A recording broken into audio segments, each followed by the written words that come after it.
وأصحابه أولي الكرم والصدق والإكرام والإحسان.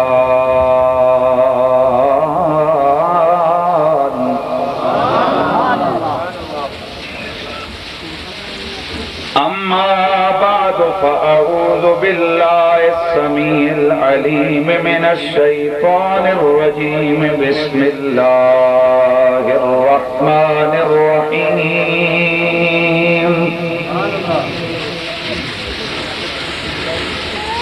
فسيرى الله عملكم ورسوله والمؤمنون. درود و سلام بآواز بلند. الصلاة والسلام عليك يا سيدي يا رسول الله وعلى آلك وأصحابك يا سيدي يا حبيب الله. تمامی حضرات محبت کے ساتھ پڑھیے. الصلاة والسلام یا سیدی یا رسول اللہ وعلی آلک واصحابک یا سیدی یا حبیب اللہ. حضرات گرامی،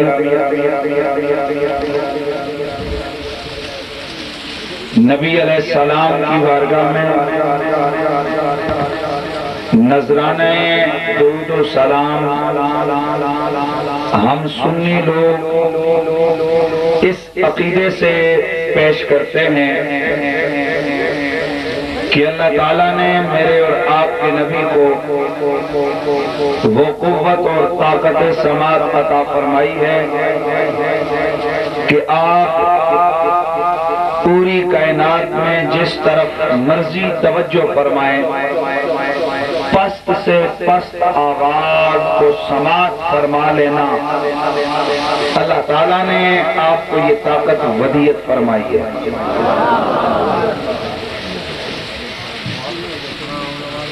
اور میرے نبی نے خود ارشاد فرمایا ہے کہ میں محبت والوں کے درود و سلام کو سنتا ہوں اور انہیں جواب بھی دیتا ہوں.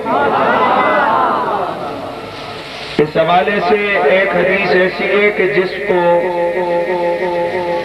سارے مسلک والے تسلیم کرتے ہیں. وہ حدیث یہ ہے کہ حضور اکرم فخر دو عالم کی قبر منور پہ اللہ نے ایک فرشتہ کھڑا کیا ہوا ہے. جب بھی کوئی آدمی درود و سلام پڑھتا ہے تو وہ فرشتہ اس آواز کو سن کر سرکار کی بارگاہ میں وہ سلام پیش کر کے عرض کرتا ہے، یا رسول اللہ ان فلان ابن فلان قد صلی علیک. حضور فلاں جگہ کے فلاں آپ کے امتی نے، فلاں کے بیٹے نے آپ پر درود و سلام بھیجا ہے. یہ حدیث ہم سنی بھی مانتے ہیں اور دوسری کمپنی بھی اس حدیث کو مانتی ہے.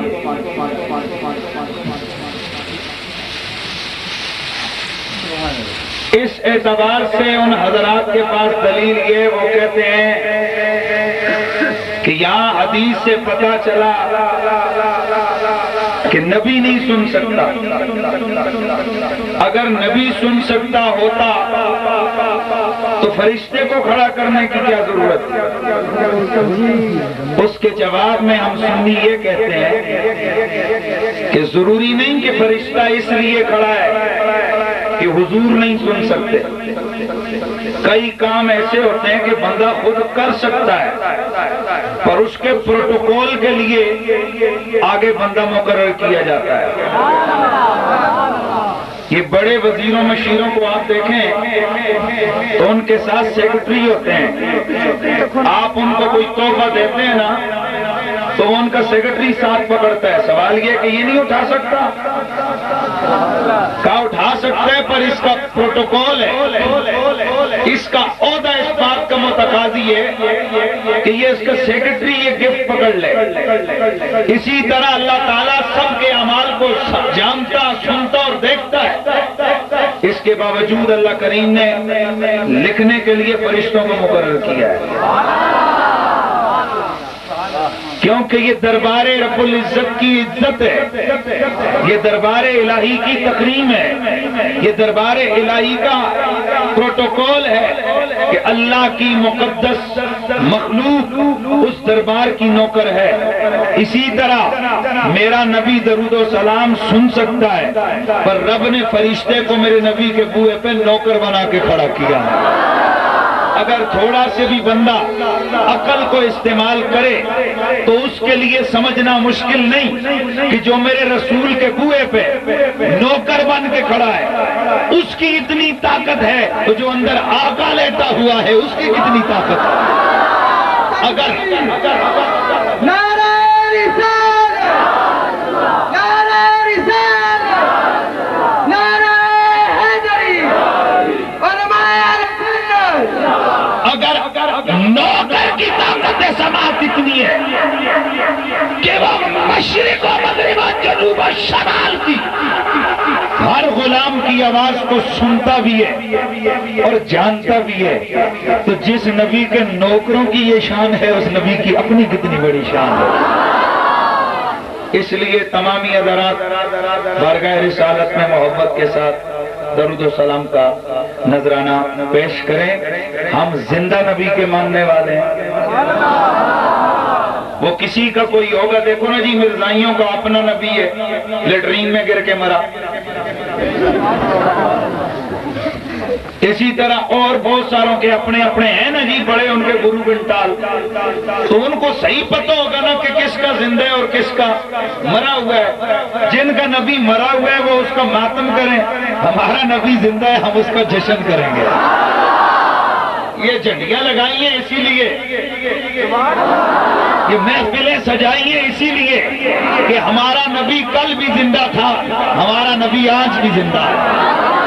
اور یہ ماتم مردوں کے ہوتے ہیں، زندوں کے جشن ہوتے ہیں. ذرا توجہ رہے، زندوں کے جشن ہوتے ہیں. اس لیے ہم جب تک یہ دھرتی قائم ہے میرے نبی کی محبتوں کا یہ سلسلہ قائم و دائم رہے گا. غلامان مصطفیٰ صدیوں پہلے بھی حضور کے ذکر کی محفلیں سجاتے رہے، آج بھی سجا رہے ہیں، اور قیامت تک میرا اللہ انہیں توفیق دیتا رہے گا. کوئی زبان خاموش نہ رہے. سارے محبت سے بارگاہ رسالت میں پڑھ لیجئے صلی اللہ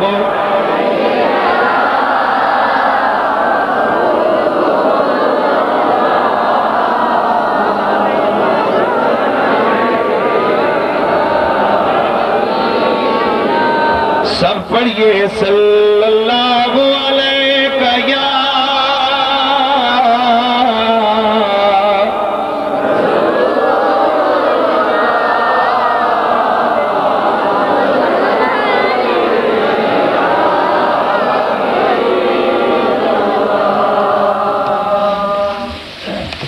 زلف دیکھی ہے کہ نصیروں نے گٹا دیکھی ہے، زلف دیکھی ہے کہ نصیروں نے گٹا دیکھی ہے. لٹ گیا لٹ گیا جس نے میرے آقا کی ادا دیکھی.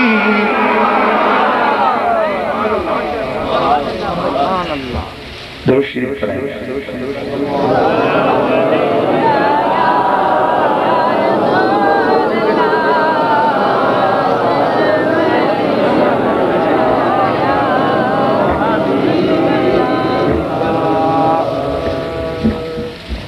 یار میں اصل میں پنڈی اسلام آباد یہ شہر میں ہوتا نا تو میں ساؤنڈ والے کو ساؤنڈ سر پہ رکھواتا اور کہتا جا واپس.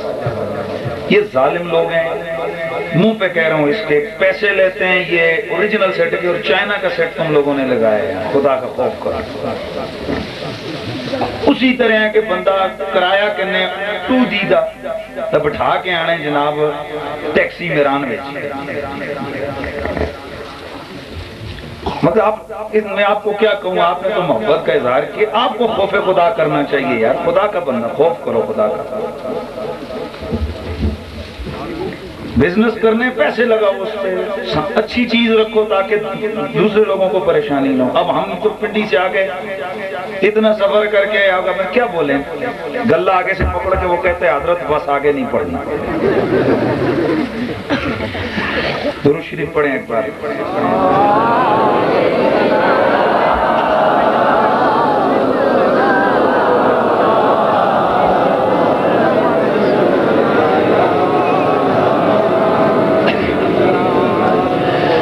زلف دیکھی ہے کہ نصیروں نے گدا دیکھی ہے، لٹ گیا جس نے میری آقا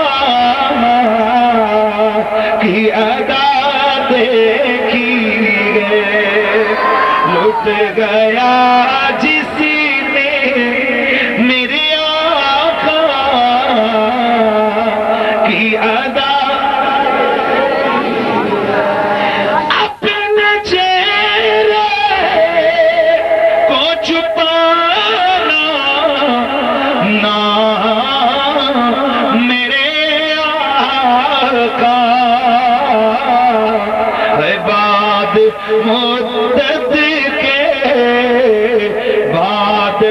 مدت کے مریضوں نے شفا دیکھی ہے، بعد مدت کے مریضوں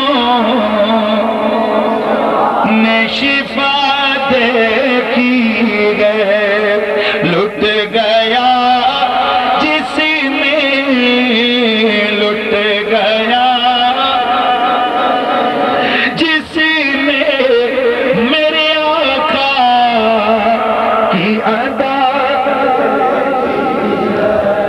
بعد از حمد و صلات لائق صد تعظیم و تکریم جمیع علماء ذی قدر و ذی مرتبت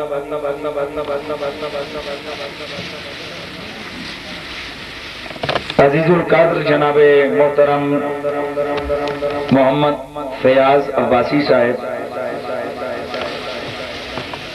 دیگر اراکین منتظمہ کمیٹی جلسہ ہزا، دور و نزدیک سے تشریف لائے ہوئے میرے نبی پاک کے پیارے غلاموں، السلام علیکم ورحمۃ اللہ وبرکاتہ۔ حضرات گرامی، اللہ تعالیٰ کا شکر ہے کہ اس مالک نے مجھے اور آپ کو سنی بنایا ہے،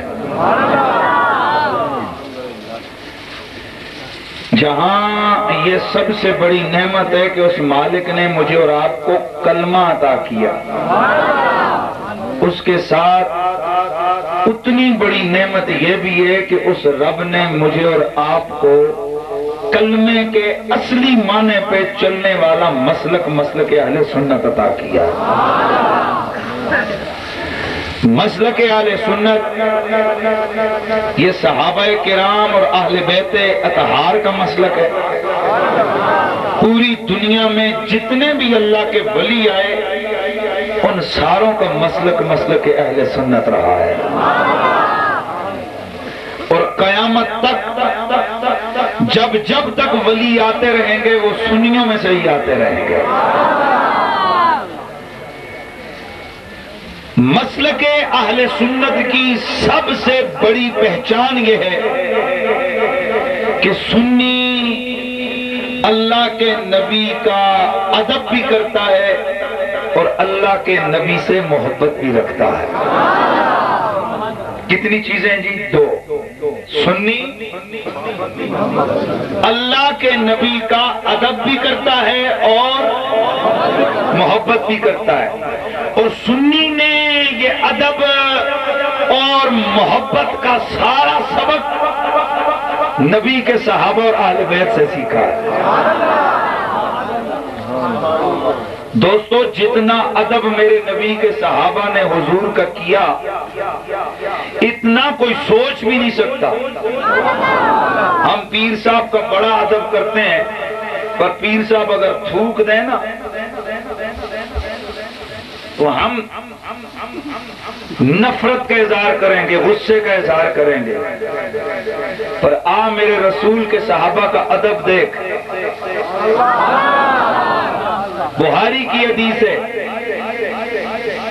کہ اذا توضأ النبی صلی اللہ تعالی علیہ وآلہ وسلم، جب آمنہ کا چاند وضو فرماتے تھے تو قادو یقتتلون علی وضوئہ، نبی کے صحابہ حضور کے وضو کے پانی پر یوں لپک پڑتے، یوں ٹوٹ پڑتے کہ یوں لگتا کہ اب ایک دوسرے کو مارنا شروع کریں گے۔ ایک کہتا ہے یہ پانی مجھے مل جائے، دوسرا کہتا ہے یہ پانی مجھے مل جائے۔ پانی حضور کے جسم سے لگ کے نیچے نہیں گرتا تھا، وہ کسی عاشق کے ہاتھ کی ہتھیلی پہ آتا، وہ اس کو اٹھا کر جسم پہ ملتا، اپنے چہرے پہ ملتا، اور اگلا جملہ بڑا معنی خیز اور بڑا زبردست ہے، وَإِذَا تَنَخَّمَ النَّبِيُّ، اور جب اللہ کا نبی کھنگار پھینکتے، تھوک پھینکتے تو ہوتا کیا؟ اذا تنخم النبی، جب سرکار اپنا لحاف یعنی تھوک نیچے پھینکتے تو وہ تھوک نیچے نہ گرتا، بلکہ کوئی نہ کوئی صحابی آگے بڑھ کر اس تھوک کو اپنے ہاتھ پہ اٹھا کے چہرے پہ مل لیا کرتا۔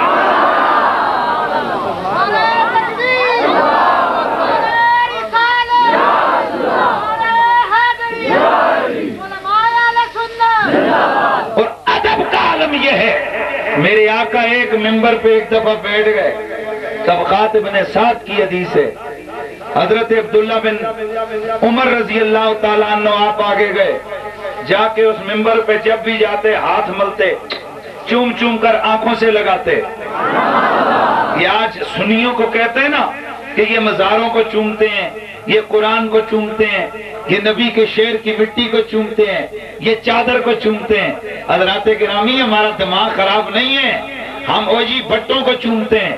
اگر ہم ہر بھٹے کو چومتے ہوتے نا تو پھر یہ سارے بھٹے گھس گئے ہوتے ہمارے چومنے سے۔ ہم ہر پتھر کو نہیں چومتے، ہم کسی نسبت والے پتھر کو چومتے ہیں۔ ہم ہر چادر کو نہیں چومتے، اگر ہر چادر کو چومتے ہوتے تو اس سے منہ صاف نہ کرتے، اس سے جسم کو صاف نہ کرتے۔ ہم کسی نسبت والی چادر کو چومتے ہیں، ہم ہر پھول کو نہیں چومتے، کسی نسبت والے پھول کو چومتے ہیں۔ ہم ہر ہاتھ کو نہیں چومتے، کسی تبرک والے ہاتھ کو چومتے ہیں۔ ہم ہر پاؤں کو نہیں چومتے، کسی عزت والے پاؤں کو چومتے ہیں۔ اور یہ سبق مدینے کے تاجدار کے غلاموں نے ہمیں سکھایا ہے۔ جناب حضرت عبداللہ بن عمر آپ جب بھی جاتے ممبر پہ ہاتھ رکھتے، اٹھا کر اسے ہاتھ کو چوم کر آنکھوں سے لگاتے۔ کسی نے پوچھا یہ آپ کیوں کر رہے ہیں؟ ممبر کو چومتے ہیں، یہ کون سی عقل کی بات ہے؟ آپ نے فرمایا یہ دیکھتا ہے کہ ممبر ہے، یہ نہیں دیکھتا کہ ھذا مکان رسول اللہ، یہاں ایک دن اللہ کا رسول بیٹھے ہوئے تھے۔ تکبیر، نعرہ رسالت، نعرہ رسالت، نعرہ حیدری۔ کیا یہ تو نہیں دیکھتا کہ یہ اللہ کا رسول ایک دن بیٹھے تھے؟ اور میں ممبر کو دیکھ کے، اس لکڑی کو دیکھ کے نہیں چوم رہا، میں تو نبی کے جسم کی نسبت کو دیکھ کے چوم رہا ہوں۔ اے عبداللہ بن عمر آپ کو ملے گا کیا؟ فرمایا تبرکو بھی، اور میں ہاتھ رکھ کے نا چوم کے اس سے برکت حاصل کرتا ہوں۔ تو ظاہر ہے جو بڑے کریں گے وہی چھوٹے کریں گے۔ نظر رکھو نا یار، سبحان اللہ صرف موبائل میں بند کروا چھوڑ سا ہوں، مہربانی کرو نہیں تے سبحان اللہ آساک سو دیتا ہوں۔ کیونکہ میں شہر میں یہ کسی کو میں نہیں کہتا کہ اجازت دیتا کہ جناب وہ یہ موبائل، کیونکہ وہاں ادھر جلسہ ختم ہوتا ہے سی ڈی بھی مل جاتی ہے، آپ ذوق سے اگر ریکارڈنگ کر رہے ہیں کریں، لیکن میرے سامنے بیٹھ کے تساں ایسے پاسے چھوڑے ہو تو پھر من کی ضرورت ہے تھی اسے کر کے سائڈ سے بیٹھو. توجہ کرنی اور ذوق کا اظہار کرنا ہے. جو بڑوں نے کیا وہی، اور جو بڑوں نے کیا وہی. اس لیے کہ میرے نبی نے فرمایا میرے صحابہ، میری امت 73 فرقوں میں بیٹھے گی، باقی 72 جائیں گے جہنم میں. ایک بڑی جماعت ہوگی جو جائے گی جنت میں. یا رسول اللہ یہ ایک جو بڑی جماعت ہوگی یہ کون لوگ ہوں گے؟ حضور نے فرمایا ما انا علیہ و صحابی، تو میرے صحابہ یہ تمہارے والی جماعت ہوگی. توجہ ہے کہ نہیں ہے؟ یہاں سے ایک بات کلیئر کر لو کہ یہ جو سب لوگوں نے ایک ذہن بنایا ہوئے ہو جی وہ بھی کلمہ پڑھنے والے تھے، 80ویں کلمہ پڑھ. اتر سے پتا چلا نبی کی حدیث بتا رہی ہے کلمہ پڑھنے والوں میں سے 72 وہ ہوں گے جو دوزخ میں جائیں گے. ضروری نہیں کہ ہر کلمہ پڑھنے والا حق پہ بھی ہو.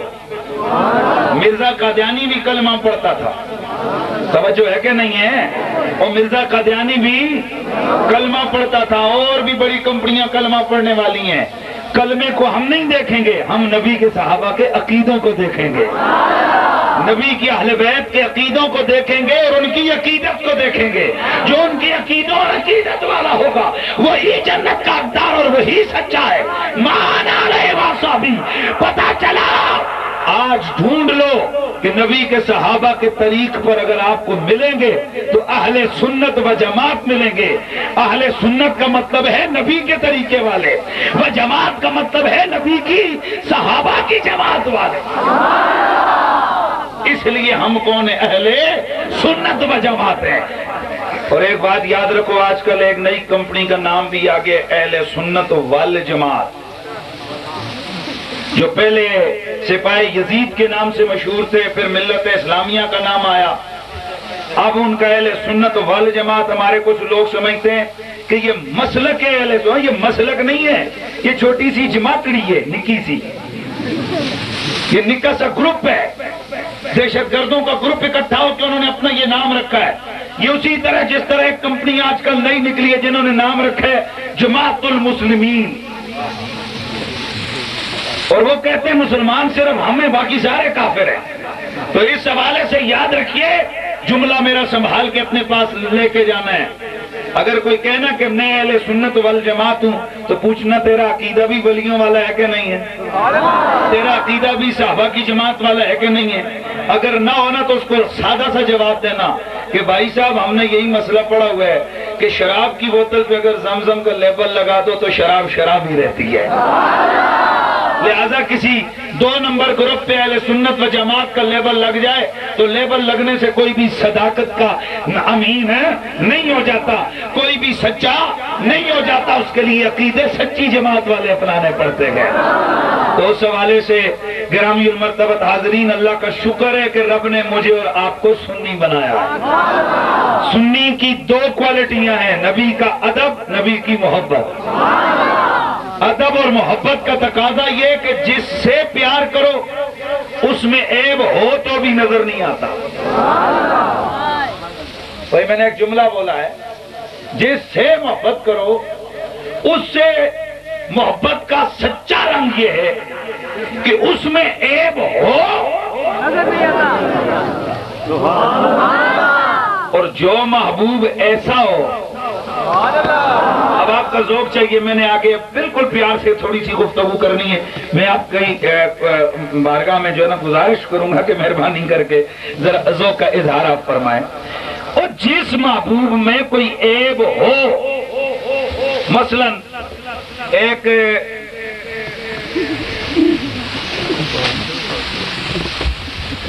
ایک مزاجی محبت کے حوالے سے ایک نام لیلا مجنوں کا آپ کو بڑا مشہور سمجھ آتا ہے. تو کسی نے مجنوں سے کہا کہ تیرے محبوب کا تو رنگ کالا ہے. اس نے کہا کاش تو اپنی نظر سے دیکھتا ہے، میری نظر سے دیکھ تو پھر تجھے پتا چلے گا. مولانا روم یہ جملہ لکھ کے فرماتے ہیں کہ سچا پیار جہاں ہو نا وہاں کالا ہو تب بھی کالا نظر نہیں آتا، وہاں عیب ہو تب بھی عیب نظر نہیں آتا۔ سچا پیار ہو تو کوئی کسی سے پوچھے بتا دنیا میں سب سے سونا کون ہے، وہ کہے گا میرا بیلاوڈ، میرا محبوب سب سے سونا ہے۔ اسے کوئی پوچھے سب سے زیادہ عقل کس کے پاس ہے، وہ کہے گا میرے محبوب کے پاس ہے، چاہے وہ دنیا جہان کا نکمہ ہی کیوں نہ ہو، لیکن چونکہ اس کا پیار ہے تو اسی کو آزم کہتے ہیں نا، آزم جتھے دل لگ جاوے اتھے عیب نظر نہیں آتا۔ تو جہاں عیب ہو سچا پیار ہو وہاں عیب نظر نہیں آتا، تو جہاں محبوب ہوئی بے عیب، یار نہیں یار مہربانی کرے نا، مہربانی کرے، جہاں محبوب ہوئی بے عیب، جس جگہ محبوب کی شان ایسی ہو کہ جس میں عیب نام کی کوئی چیز ہو ہی نہ،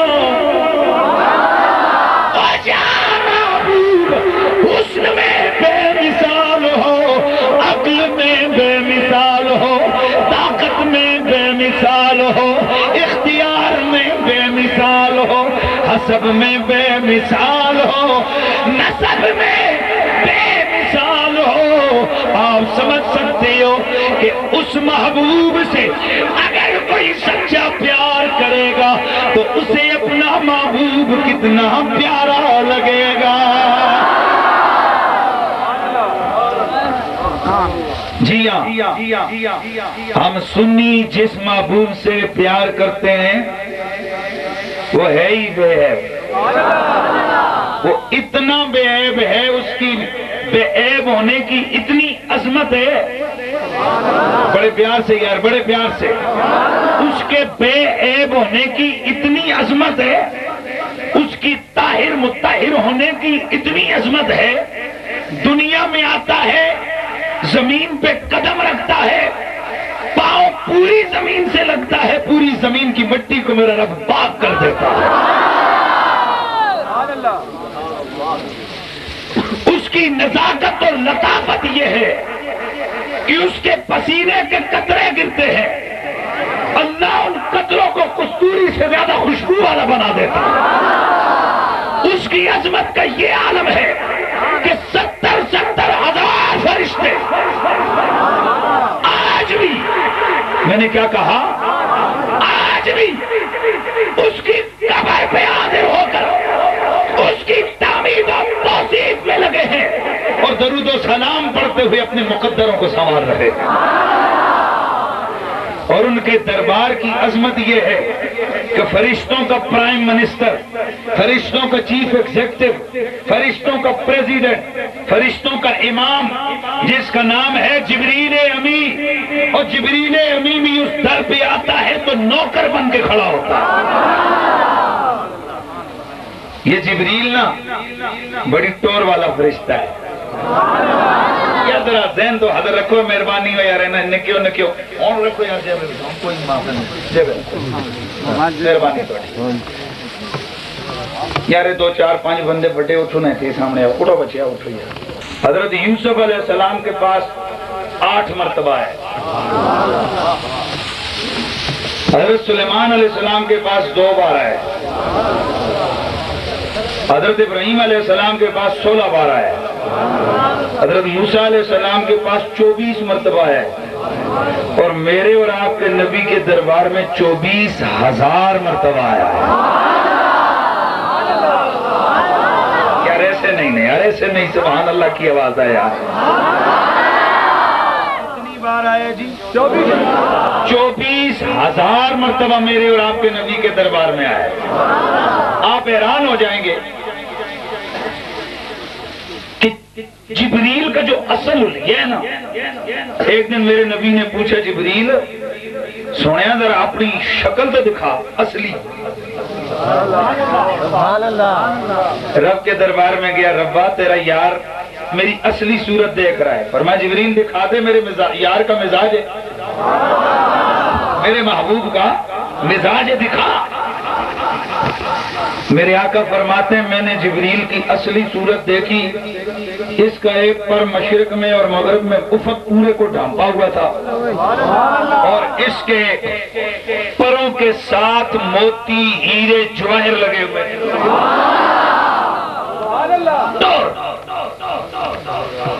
یہ جبریل پوری زندگی میں ایک بار میرے نبی کے سامنے اصلی صورت میں آیا ہے، باقی جب بھی آتا کبھی حضرت دہیہ کلبی کی صورت میں، کبھی جناب کسی اور صحابی کی صورت میں، کبھی کسی اجنبی کی صورت میں، اور آتا تو آ کر یہ اتنی ٹوروں والا فرشتہ میرے نبی کے بوئے پہ آ کے کھڑا ہو جاتا، دستک بھی نہیں ہے، چپ کر کے کھڑا ہے۔ میرے آقا اجازت دیتے ہیں تو اندر آتا ہے۔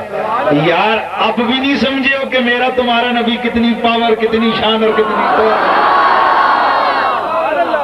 کہ آسمانی مخلوق کا سردار اور منسٹر یا چیف ایگزیکٹو یا صدر کہہ دو، میرے رسول کے بوئے پہ آ کے نوکر بن کے کھڑا ہوتا ہے۔ میں آپ کو ایک واقعہ سناتا ہوں جبریل کی نوکری کا، باتیں آگے انشاءاللہ عرض کروں گا، لیکن یہ تھوڑا سا بنیادی طور پر یہ چند چیزیں ہیں۔ جنگ بدر کا موقع ہے، میرے سونے کریم نبی سربر کون مکان صلی اللہ تعالی علیہ وآلہ وسلم، میرے سونے کریم آقا آپ نے رب قدیر کے دربار میں دستے دعا دراز فرمائے،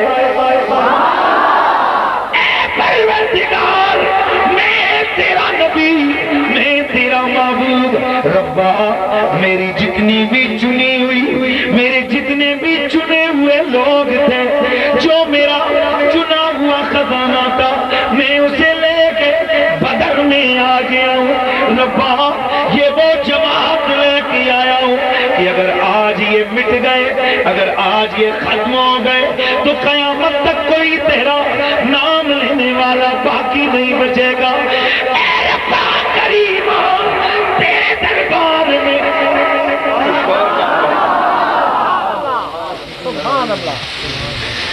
ربا کریمہ تیرے دربار میں یہ التجائے، یہ دعائے کہ پیارے پروردگار اپنی جناب سے میرے ان فرشتوں کے لیے مدد نازل فرما۔ کیا نازل کر؟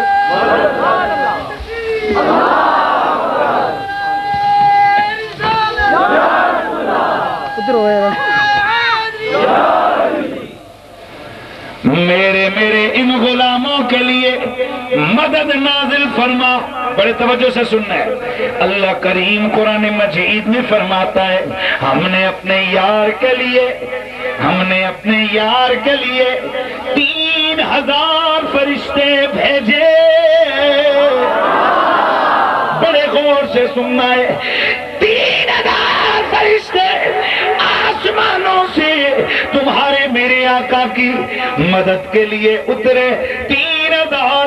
لیکن میرا اللہ ان فرشتوں کے بارے میں فرماتا ہے یہ کوئی اہم فرشتے نہیں تھے، من الملائکۃ مسومین، اور یہ فرشتوں میں سے بھی چنے ہوئے فرشتے تھے، چنے ہوئے فرشتے تھے۔ دوسری جگہ مردفین کے لفظ ہے، وہاں پر بھی یہ ہے نمائندہ چنے ہوئے فرشتے میرے رب قدیر نے میری تمہارے نبی کی غلامی میں بھیجے۔ کمان میرے نبی کی ہے، کمان میرے نبی کی ہے۔ جبریل امی ان فرشتوں کو لے کر میرے آقا کی خدمت میں حاضر ہو گئے۔ میرے آقا غلاموں کی امرائی میں نماز پڑھنے کے بعد ہاتھ اٹھا کر دعا کر رہے ہیں۔ میرے آقا کے صحابہ فرماتے ہیں کہ ہم نے حضور کے چہرے انور پہ دیکھا، حضور مسکرانے لگ گئے، ہم سمجھ گئے کہ کوئی بشارت نازل ہوئی ہے، کوئی کوئی بشارت نازل ہوئی ہے؟ اللہ اللہ، میرے کریم نبی رحمت کونین صلی اللہ تعالی علیہ وآلہ وسلم کے صحابہ نے عرض کی یا رسول اللہ، حضور آپ مسکرائے کیوں؟ حضور آپ کے مسکرانے میں راز کیا ہے؟ میرے آقا نے فرمایا میرے صحابہ، میرے مسکرانے کی وجہ، میرے مسکرانے کا سبب یہ ہے کہ لو وہ سامنے جبریل 3000 فرشتوں کو لے کر میری مدد کے لیے آ گیا ہے۔ ذرا سبحان اللہ کی آواز لگانی ہے۔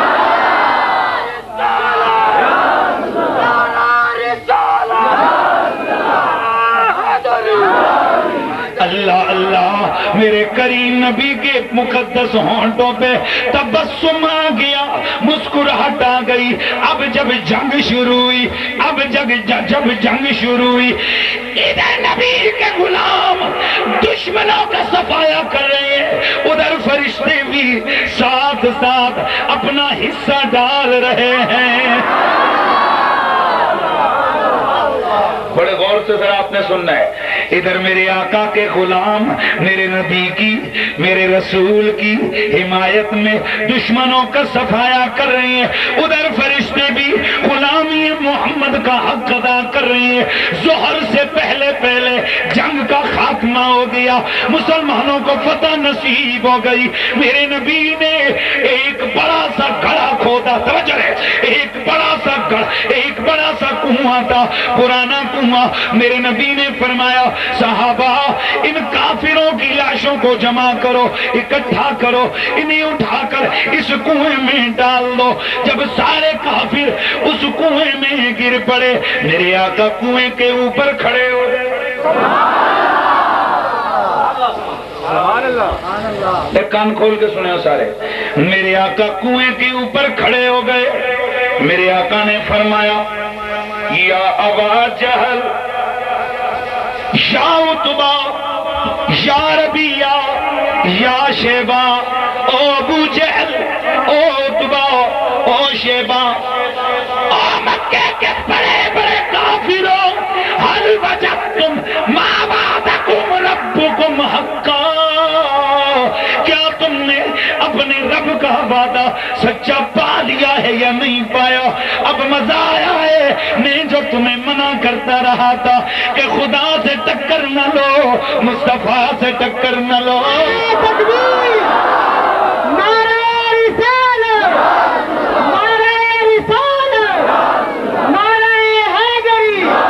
ہوش کر ٹکر نہ لے، ٹکر نہ لے، ہوش کر نبی کی شریعت سے۔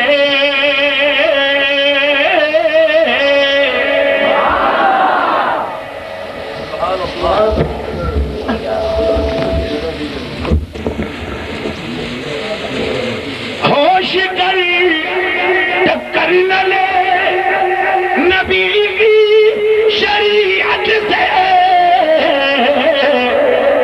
جہنم میں ڈال دیتی ہے یہ ٹھوکر لگی ہوئی، جہنم میں ڈال دیتی ہے یہ ٹھوکر لگی ہوئی۔ میری آقا کھڑے ہو گئے، بڑے غور سے سننا ہے، میری آقا کھڑے ہو گئے۔ او مکہ کے مشرکو، کیا تم نے رب کا وعدہ سچا پایا ہے؟ عذاب ہو رہا ہے کہ نہیں ہو رہا؟ حضرت عمر پاس آ کے کھڑے ہوئے، یا رسول اللہ کیا یہ سنتے ہیں؟ بخاری کی حدیث ہے، یا رسول اللہ کیا آقا جی یہ سنتے ہیں؟ میرے نبی نے فرمایا آؤ میرے سونے غلام، میں تجھے بتاتا ہوں یہ تجھ سے زیادہ سنتے ہیں۔ بس بات ختم ہو گئی۔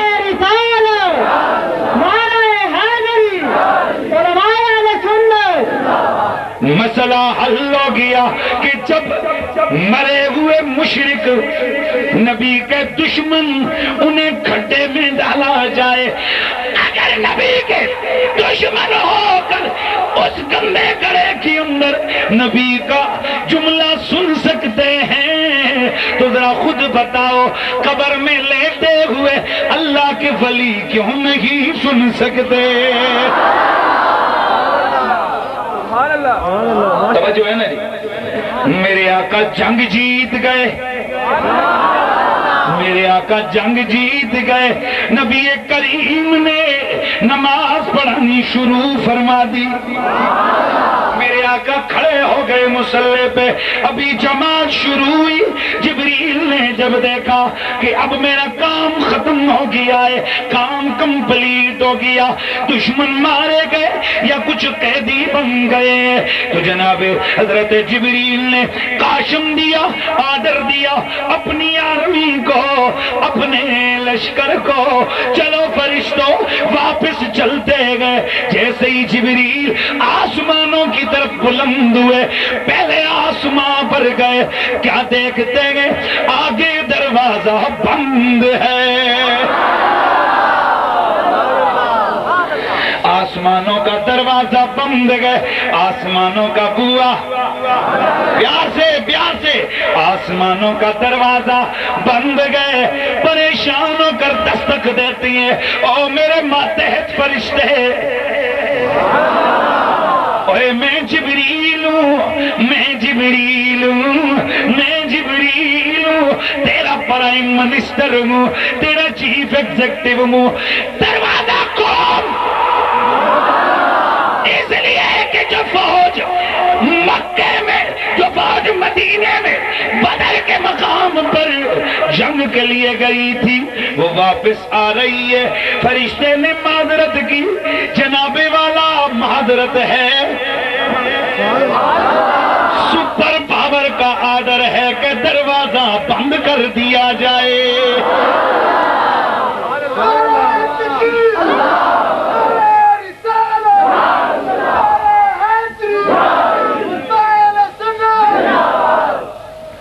جبریل نے کہا او فرشتے دروازہ کھول، فرشتہ کہتا ہے کہ اے میں چیف ایگزیکٹو، اے جبریل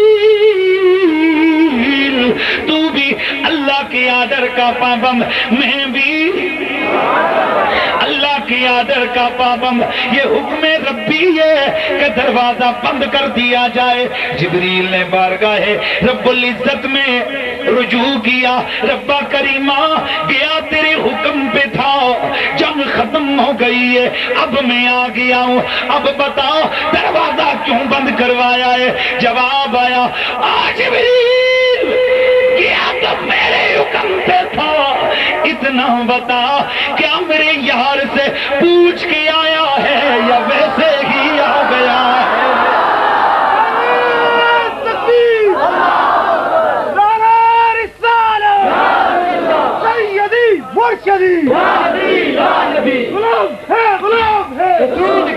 عرض کی ربا کریمہ گیا تیرے حکم پہ تھا، آیا خود ہوں، تیرے نبی سے اجازت تو نہیں لی ہے۔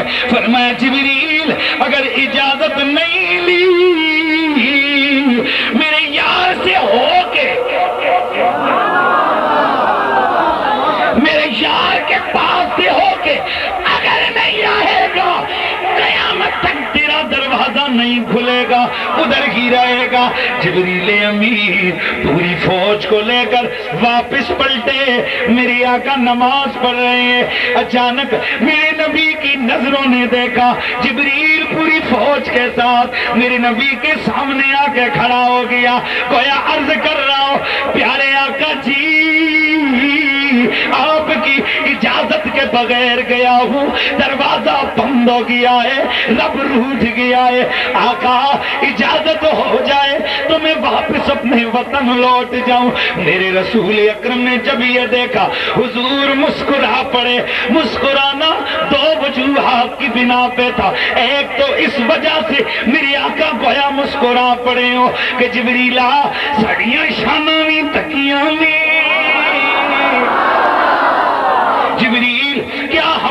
شانیں بھی تو نے دیکھی ہیں، ہماری عزتیں بھی دیکھی ہیں، اور دوسری وجہ شاید یہ کہ گویا میری آقا نے مسکرا کر کے اجازت دے دی ہے کہ چل چل آ گیا ہے، اب اجازت ہے۔ جبریل جب توجہ ہے، جبریل جب لوٹ کے گئے، آہا جبریل جب لوٹ کے گئے آسمانوں پہ پہنچے، جبریل جب لوٹ کے گئے آسمانوں پہ پہنچے، اب دروازہ کھل گیا، دروازہ کھل گیا۔ نعرہ تکبیر، نعرہ رسالت، نعرہ حیدری۔ جبریل اب آسمانوں پہ گئے، اب دروازہ کھل گیا، جبریل امی اوپر تشریف لے گئے۔ ادھر سے عظمت و شان مصطفی کا پتہ چلتا ہے کہ میرا نبی اتنی شان والا ہے کہ جبریل جیسے عظمتوں کے پیکر بھی میرے نبی کے آرڈر کے پابند نظر آتے گئے۔ تو پھر ہم کیوں نہ کہیں کہ سونا مدینے والا دکھیا، سونا مدینے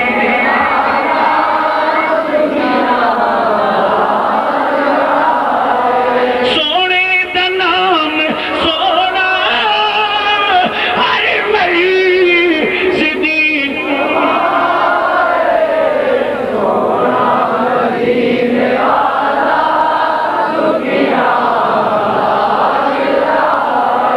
میں چاہتا ہوں کہ جہاں ان دیہاتوں کے ماحول ہیں، شادی بیاہ کے موقع پر کنجر ناچنے آتے ہیں، میراثی آتے ہیں، ڈھوم آتے ہیں، اور پھر وہ گندے گندے لطیفے سنا کر لوگوں کو خوش کرتے ہیں۔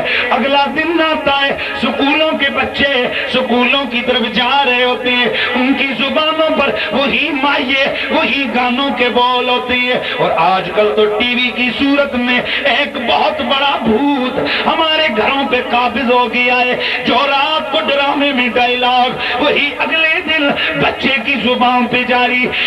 اس میلاد کے جلسے کے انعقاد کا مقصد صرف اتنا ہے تاکہ کل جب یہ غلامان مصطفیٰ یہ چھوٹے بڑے جدھر بھی جائیں، کسی ٹی وی ڈرامے کا کوئی ڈائلاگ زبان پہ نہ ہو، میرے رسول کی محبت کا ترانہ جاری ہو، اور ان کے دل و دماغ میں یہ آواز گونج رہی ہو، سونا مدینے والا دنیا۔ کوئی بھی زبان خاموش نہ رہے، سونا مدینے والا دنیا، سونا مدینے والا دکھیا دا، سونے دا نام سونا ہر مری زدی دبائے، سونا مدینے والا دنیا۔ او میرا تیرا نبی کتنا سونا، تیرا میرا نبی کتنی شان والا، تیرا میرا نبی کتنی عظمت والا۔ رب نے اتنا پیار کا بندھن باندھا ہے، رب نے اتنی محبت کا سلسلہ قائم فرمایا ہے کہ جدھر اپنا نام مشہور کیا پہلے اپنے نبی کا تعارف ضرور کروایا ہے۔ رب قدیر نے توحید کا کلمہ بھیجا، اس میں بھی نبی کا نام شامل، نماز کی عبادت بھیجی اس میں بھی نبی کا ذکر شامل، اس نے حج بھیجا حج میں بھی نبی کا طریقہ شامل، اس نے جو بھی عبادت ہم سے کروائی بیچ میں نبی کو شامل رکھا ہے۔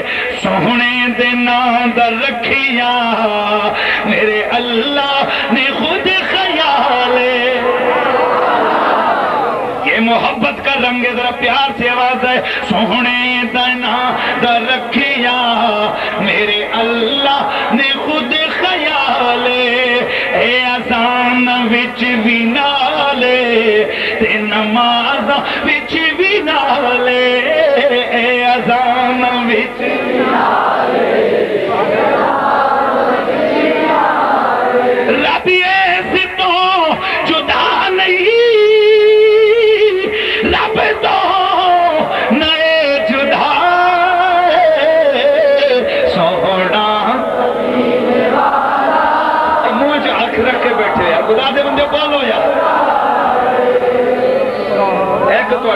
ساؤنڈ اگلے درجے دا تسی انہاں جناب منہ جنگلیاں رکھتے ہو خدا دے بندے ذوق کیوں خراب کر دے؟ میں رہ جڑے 15-20 بیٹھے ہو بولو یا موت پندی نے منہ چو گل کر دے اے میں خراب کر دے جلسہ پیار سے آواز آئے سوہنا مدھی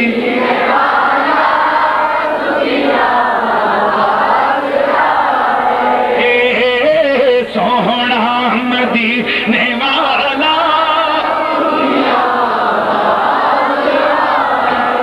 سونے دلا میں سونا ہر مریض دی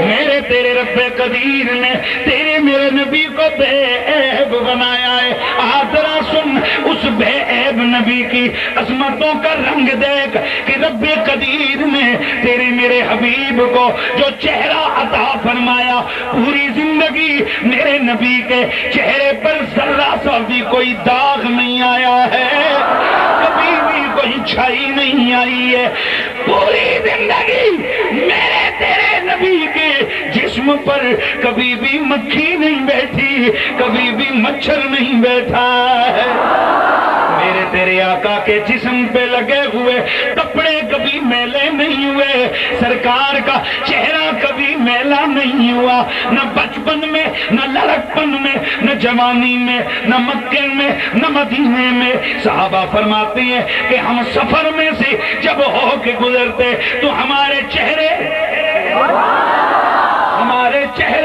گرد سے ہٹے ہوئے ہوتے لیکن جب آمنہ کا چاند ہمارے ساتھ جا کر کسی منزل پہ قیام کرتے یوں لگتا جیسے ابھی ابھی آقا نے چہرہ دھو دیا ہے حالانکہ حضور نے کبھی بھی الگ سے اس طرح کا اہتمام نہیں فرمایا تھا اب یہ میرے رب قدیر کا اہتمام ہے کہ میرے یار کے چہرے پر گرد بھی گوارا نہیں حبیب کے چہرے پر چھائی بھی گوارا نہیں حبیب کے چہرے پر کوئی داغ بھی گوارا نہیں حبیب کے جسم پہ میل بھی گوارا نہیں میرے نبی کے کپڑے کبھی میلے نہیں ہوئے سبحان اللہ کی آواز آنی چاہیے میرے نبی کے کپڑے کبھی میلے نہیں ہوئے میرے نبی کے پسینے میں کبھی بدبو نہیں آئی میرے نبی کے جسد ادھر سے نکلنے والے کبھی بھی کسی مادے میں کبھی بدبو پیدا نہیں ہوئی میرا نبی بولے خوشبو مہکے میرا نبی چلے خوشبو پھیلائے میرا نبی پسینہ نکلے خوشبو کے قطرے میرے آقا بات کریں خوشبو میں کہ قضائے حاجت فرمائے تب بھی خوشبو خوشبو خوشبو مہکے وجہ کیا ہے کہ سوہنا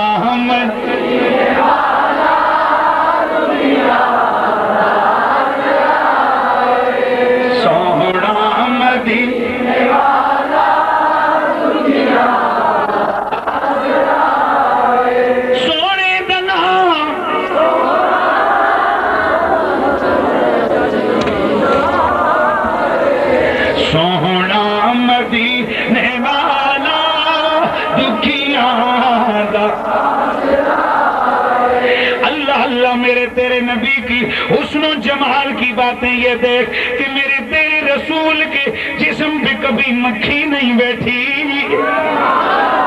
کبھی چہرے پہ داغ نہیں پڑا اور پوری